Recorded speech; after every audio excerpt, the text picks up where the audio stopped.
Hello, friends. Hi. I I sit here after a big rainstorm that drenched everything. We have been having spring here in Texas. Anyway, just a little intro. Let's see if I can show you my view. Well, out that window, that big old tree, I love it. But out this window, see the red bud blooming? And the bright green new leaves.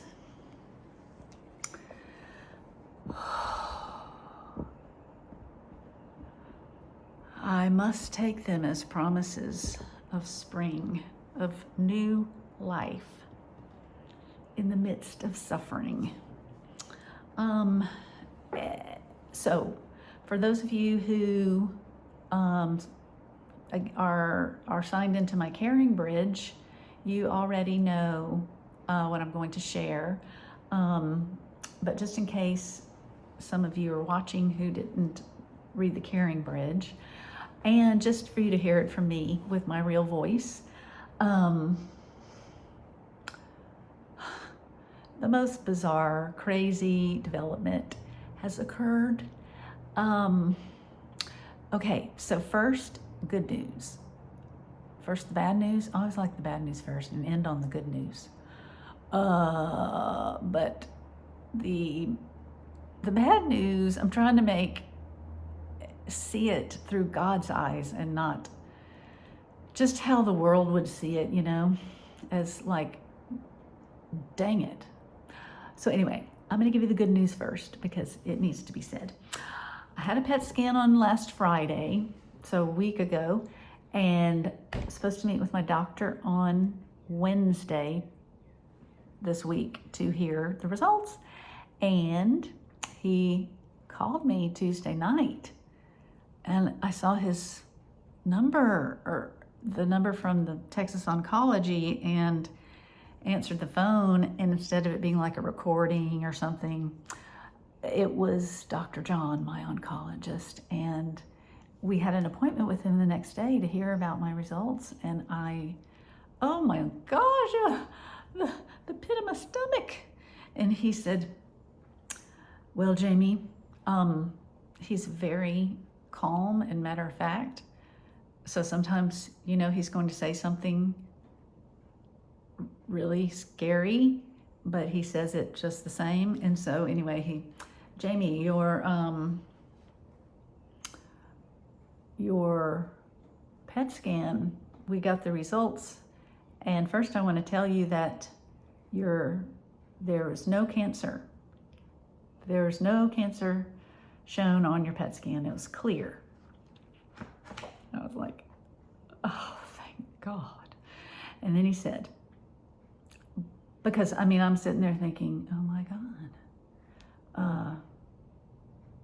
I can't even, it was also lightning bolts.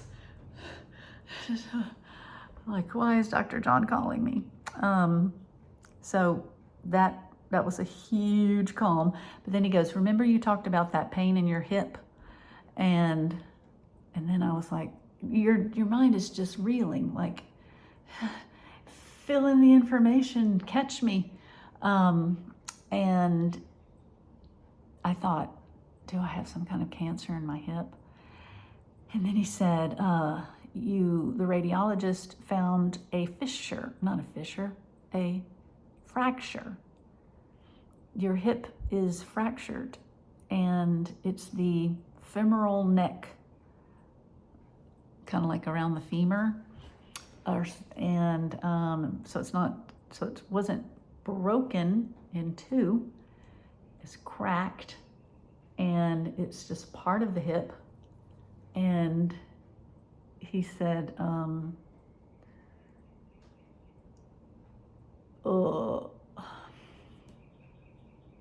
so he said, you've got that. And he said, you have to get all the weight off of it immediately, and you have to get it taken care of immediately. You need to go to the ER. And we're like, Craig and I are standing outside. We had just gotten home from somewhere. We'd gone to pick up some food. No, we were heading out to go vote. We didn't get to go vote. So we were just about to get in the car, but so now we're standing outside the car, and I'm standing on it. I've been walking on it painfully for 4 weeks. And so we just kind of keep standing there. I'm like, I can't get off of it. How am I going to get off of it? If we go inside, the dogs are going to bark. So we just stood there and talked to him, and he was like, I mean, if you could get in to see an orthopedic tomorrow, that would work, but you have to get this taken care of, get it stabilized, figure out if it needs surgery within 1 day. And you probably can't get in to see anybody tomorrow. And if not, you've got to go to the ER. And we were like, we don't want to just see, any doctor. We want to see a doctor we trust. So please, can we try that? And he said yes. So anyway, so I just walked normally into the house and up the little steps and through the living room, or den, we call it the den, and sat down on the sofa. And that was the last of my walking. And so I sat there with my purse on me for about 2 hours or something, just kind of in shock. Like, what? And so we made all these phone calls, and we couldn't reach our one friend who is an orthopedic, who's a wonderful man and friend and brother in the Lord. And we didn't have his number, but we had his wife's number, and she wasn't answering. And so we were like, oh no. But I was in touch with my PT through texting. She's amazing. And she said, you could probably get in with a nurse practitioner tomorrow. And then if a doctor needs to be involved, we'll pull him in. And that sounded really good. So that was a possibility. But eventually we got Doug, and Doug could see me at 9 o'clock the next morning. So, and Dr. John said, cancel your appointment with me. Your scan is good. And so anyway, all that to say, we went to see Doug, Dr. Duncan, and he x-rayed it. And he had told us 2 options, and it turned out to be the better option. Please, Lord. It had cracked in a straight line, and so we could wait and try to let it heal on its own, but I'd have to be non-weight bearing on that leg for an indefinite period of time. And so he said, if it doesn't heal, then you'll have to have a hip replacement. And I was like, ooh, what? It's just like, what is happening? And then he said, well, it would be a partial hip replacement. And, if you have that done, you start walking right away, but with a walker and then a cane and then nothing. And, it's not that bad of a recovery. So the thing is, it turned out that I'm going to do the wait and see to see if it'll heal, which is the better option. I guess. I mean, he thought it was the better option for my own bone to heal. And, for my body, the way it is now, to go through a surgery I just didn't want to do that to my body. And he said, because of the way all that it's been through, it's going to take longer for it to heal. So y'all, so Craig, when I sat on the sofa that night, Craig went down our long driveway to get the trash cans and then came, back up the long driveway. Well, in that period of time, I was alone and it all sunk in and it all sank in. And I thought, why, Lord? What are you doing? Another chapter of unforeseen suffering, affliction, another chapter.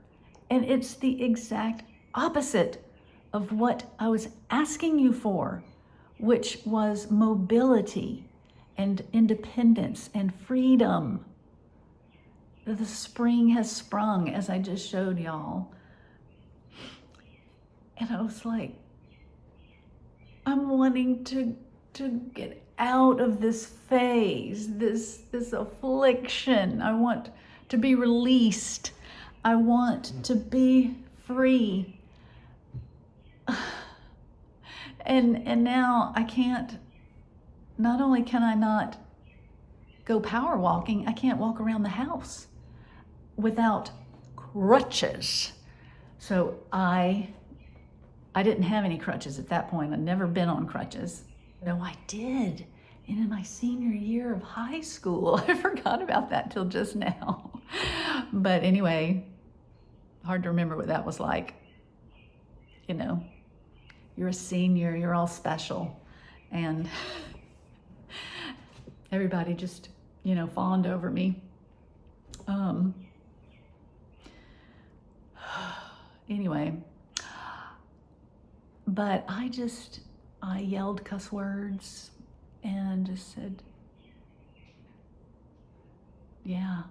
And then I shifted and I don't know, I just felt God strengthening me to see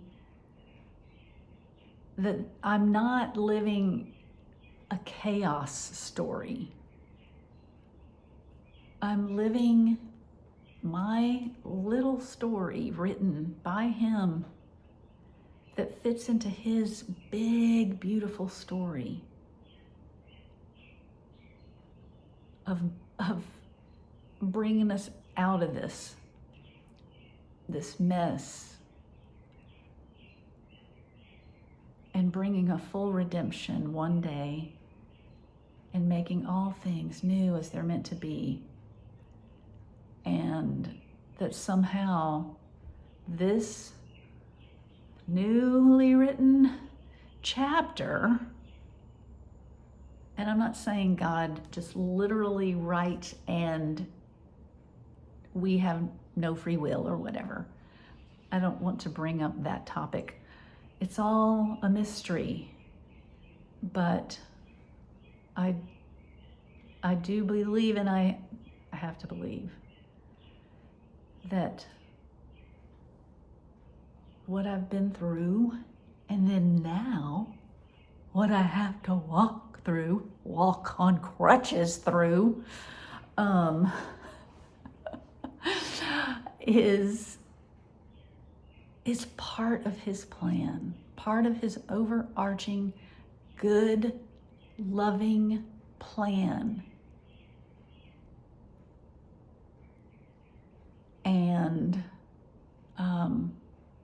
And I just thought, Lord, I could, sitting there on that couch with my heavy purse on my lap, still over my shoulder, sitting on that couch and not able to get up. I thought, Lord, I cannot sink into this quicksand. I cannot spiral down.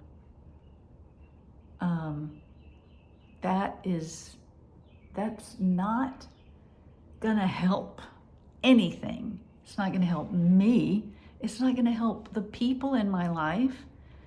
It's not going to be living in reality. The reality is this is hard, but I can't sink into despair. And so I just asked God, and I kind of just purposed to stay above the quicksand stuff. And it's not even below me. Yes, it's way down below me, and I'm asking God to help me live above it. Yeah, that's what I'm asking. And I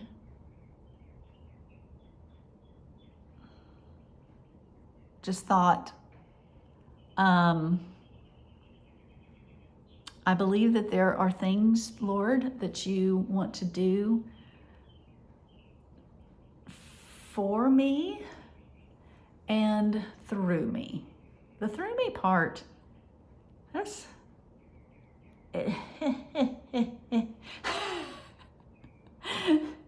sorry, let me take these together. I mean, one at a time. For me, I have to know that God is considering me too. I'm not just like, he's not just using me, just using. He's a user. He didn't just tear me up to do something good over here. But that, because that is not what Scripture says.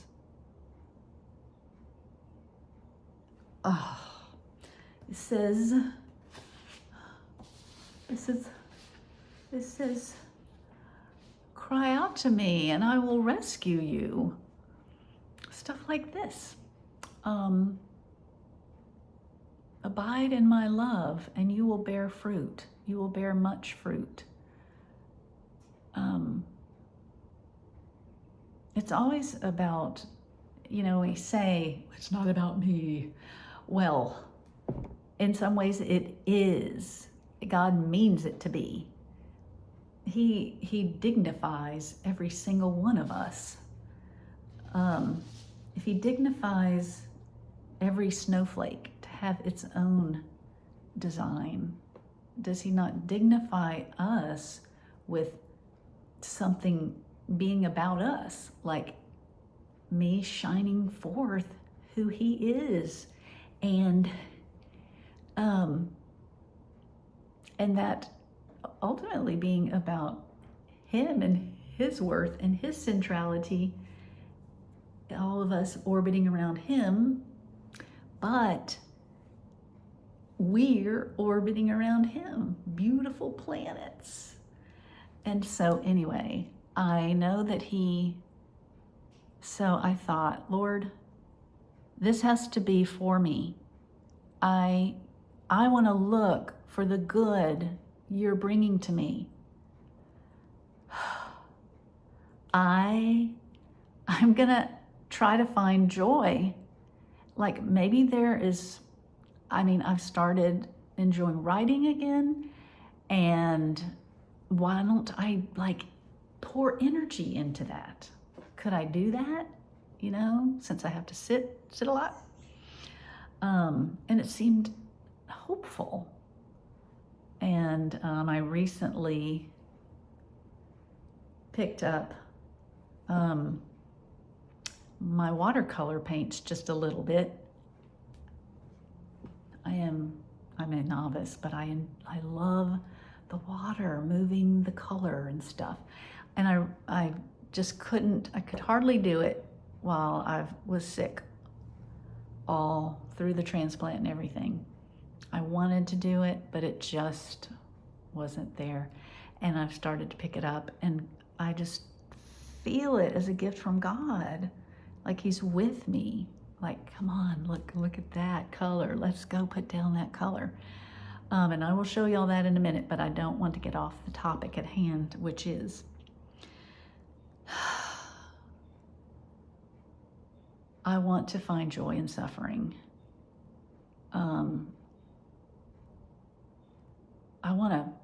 I want to be open to it, and I want to reach for it instead of I am telling you, could I ever get into a quicksand of self-pity?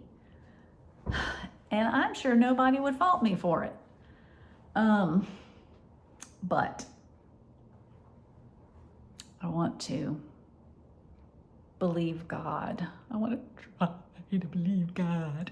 And so anyway, the other thing is God using me for others. So he's for me, but he is also through me. And if I can get my mind and heart focused outward on the people I love that I'm meant to love, and that's some of you, all of you. I'm trying to be like modest, like, I mean, I don't know that I help you, you know. I help you, I know I do, because so many of you have told me so. And that's just God in me. And I mustn't, you know, take the shine off of that.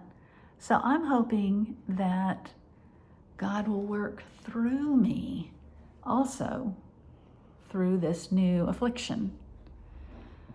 Okay, so, okay, I want to come back to this, and I want to come back to this.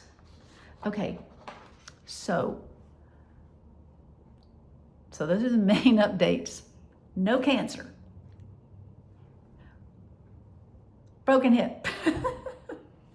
Fractured hip. Okay, I want to give y'all a little show. Hear these?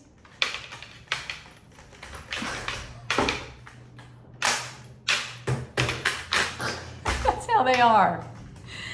That's what becomes your extended body parts. Just a big old mess of mess. They're so hard. They're constantly falling places. Okay, so I have to get up on one leg, my good leg, okay? And then I'll show you how good I've gotten at doing the crutches. Oh, okay, this left leg is going to be so big, so macho, because it is doing so much work. Okay, let's see if I can get where you can see me. Here I go. Ready? Can you see that?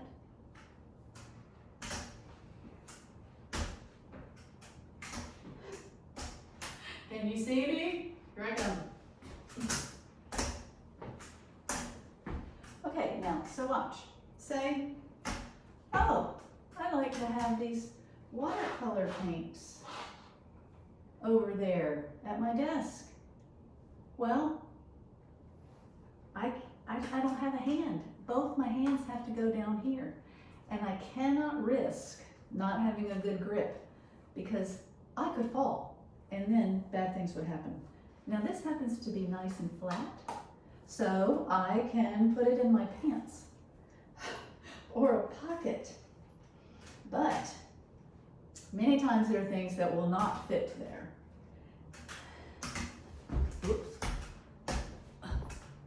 Okay. Okay. Let me get my chair. Move my chair over. Sit down. And I usually lean these against a table or something, and then they end up falling and clow, pow. And Craig thinks I have died. Okay, so I'm starting to lay them down on the floor, but I don't know if that's the best thing. I have a lot of a learning curve, and I hope people will give me tips. One thing I'm doing is, oh, they fell down.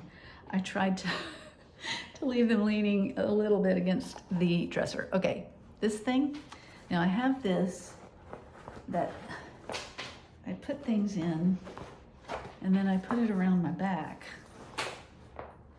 if I want to go from one room to the other with stuff. You didn't know how great it is that you get to pick up something and carry it to another room. I'm like, oh, I forgot to get blah blah. Well, it's quite an ordeal to go get it. It's craziness. So I was like, how can I ever carry a glass of water?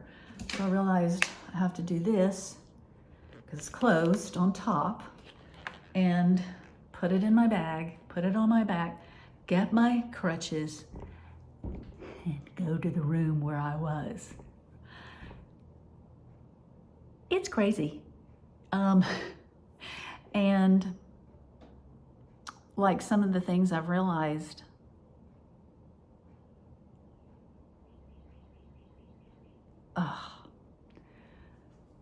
I've had this hip pain for a month, and so it has set me back in terms of like being able to go. I had decided that if I wore my mask and gloves, I could go into the grocery store at any time. Not a real busy time, but I'm not, I didn't have to go early in the morning and blah, blah, blah. Well, now I couldn't walk through the grocery store. And I can't walk through my yard. Like, I couldn't go power walking, but I would walk through my yard and look at pretty things, the leaves and the bark and the new flowers and whatever. Well, now I gotta have my crutches, and it's kind of precarious to go in the grass. I'm not sure I can do it. I'll have to test it out. But all those things, there's so many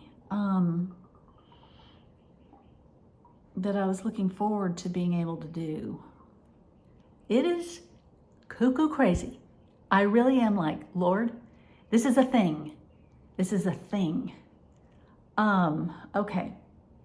One thing I haven't said is the reason my hip fractured. First, they thought it was a stress fracture, meaning it just happens over a lot of usage. And that may have been the beginning of it. And then one day, Craig and I were walking, and I leapt over a puddle. And it was such a happy moment for me. And that's probably when it fractured. And that, isn't that poetically dark?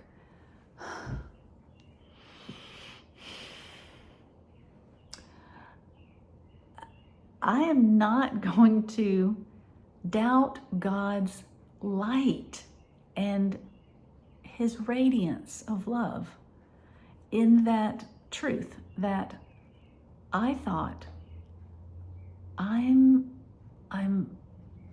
gaining use of my body and my legs, and I'm gaining strength, and I love to dance, and I love to leap. I'm gonna try a leap. And Craig and I were walking, and it had rained a lot, and so I leapt over a puddle.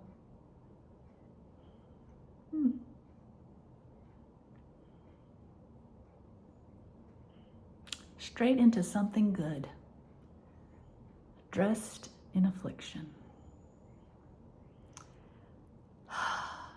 I'm enduring. The Lord in his love and power is helping me to endure. Every day he blesses me with his word for sure. Okay, so I'm going to wrap up with a little show and tell, and also just a couple more thoughts. All right, let me get this that I carried in my bag on my back. Okay, so the red bud, okay, first of all, look how happy this is. Let me see if I can, look how happy that is. Oh my gosh, isn't that just amazing?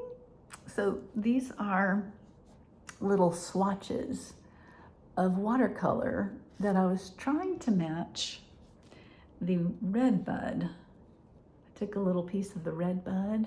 It's dried now. And I couldn't couldn't quite get it. I couldn't quite get it.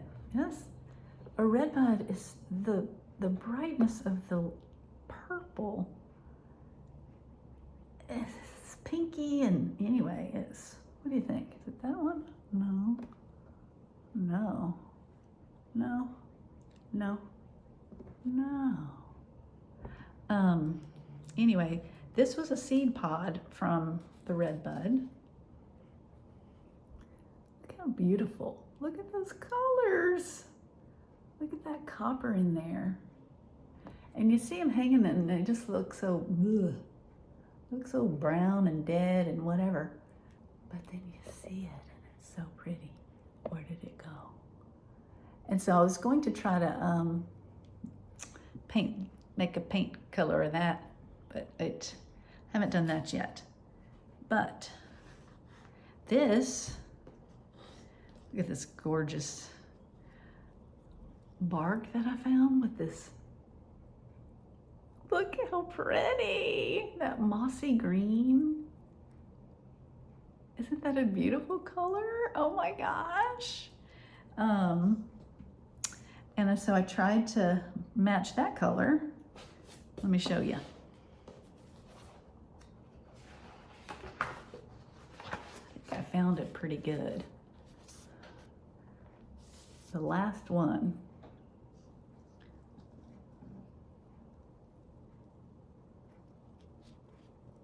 Kinda has the right tone-ish. Isn't that beautiful?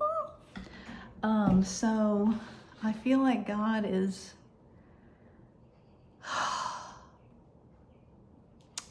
wooing me with beauty and with writing and with his paints. Let me read this little poem.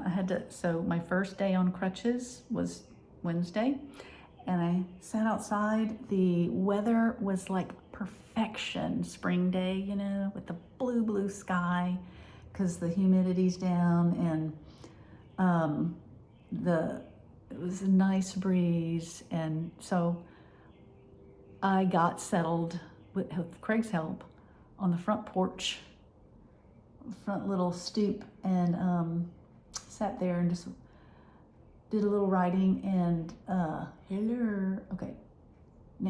Okay, so I want to read this little poem. This is a vulnerable thing because, you know, okay, sharing your own work. Okay, so I called it Lame in the Spring. Oh.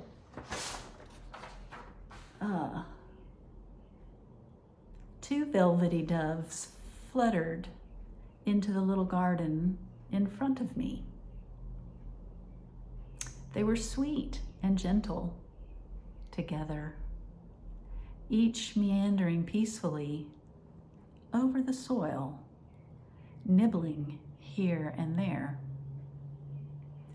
They walked slowly on their stick legs in a straight line across the paved brick to the other garden and resumed pecking, when suddenly a third dove raced in. He was a meanie. He puffed up his wings like rounded shoulders with a head thrust forward. He ran at them, one then the other, casting them out of the gardens, their flapping wings hard and scared.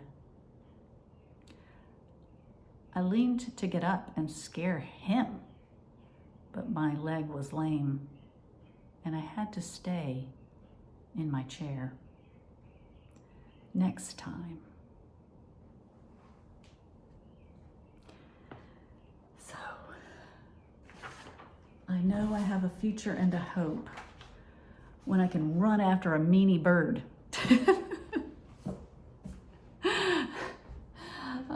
So I just want to leave you with some scriptures that have blessed me when I've been anxious. This is even before this little few days of news, just anxiety, and just again, be still and know that I am God. And I am God. You know, you think about who God is, and be still and know that I am your God. And Jesus said, your God and my God. So there's just a Trinitarian union and communion that we have access to. And that is where I want to live my life.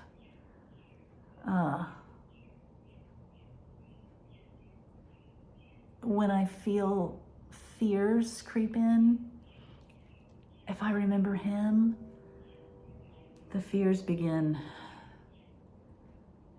to diminish, sometimes melt away, at least, if not only for a glimpse, but often if I keep coming back to be still and know that I am God, I am your God and Father.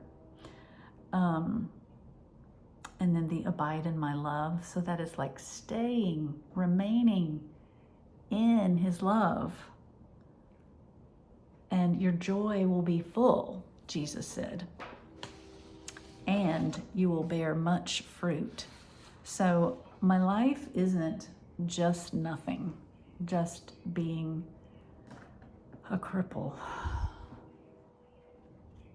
I have so much empathy for people who have gained a disability that is permanent. And I think I am just fighting with, do not bring me permanence. Please, God, please heal me. With all the stuff I have.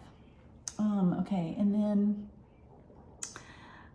Psalm 16 is so many people's favorite, and I love how it says, at your right hand are pleasures forevermore. And so the joy of God, his laughter, his making all things right, his vibrancy, just that is where life is. That is where pleasures are forevermore, starting now. So trying to look for pleasure in him, and I just feel he's helping me. And I've had so many friends and brothers and sisters, like literally my sisters and brothers, but also my Christian ones, helping me, encouraging me, strengthening me, supporting me. Yeah. So, gosh, I feel like there's so much more I could talk about, but we'll save it for another day. I love you all. This life is a ride, man. I wonder what yours is like. What chapter are you in? I would love to hear if you want to comment. Do you see yourself in a chapter of affliction, or is it a chapter of joy, or is it a chapter of, where did I get this word? Is it a word? Ennui? Where you just feel kind of going through the motions. I'm not sure what my life is right now. Anyway, I know it all is being human, and it all is part of your little story in the middle of God's big story. We must cling to him and to his radiance. We must. Okay, bye. Hey, don't forget, you can subscribe. This is so boring. How could I talk about that after God's radiance? God's radiance is in subscribing too. I just wonder if it would help me. I might write some things on Substack and And if I try to publish something one day, it would help if I had subscribers on whatever it is I'm doing. So if you want to subscribe, that would help. And also, if you want to see more videos, go to the top where there's some tabs. One is home, and it only shows some. But if you go to videos, it shows them all in recent back order. So let's walk in his radiance. Love you. Bye.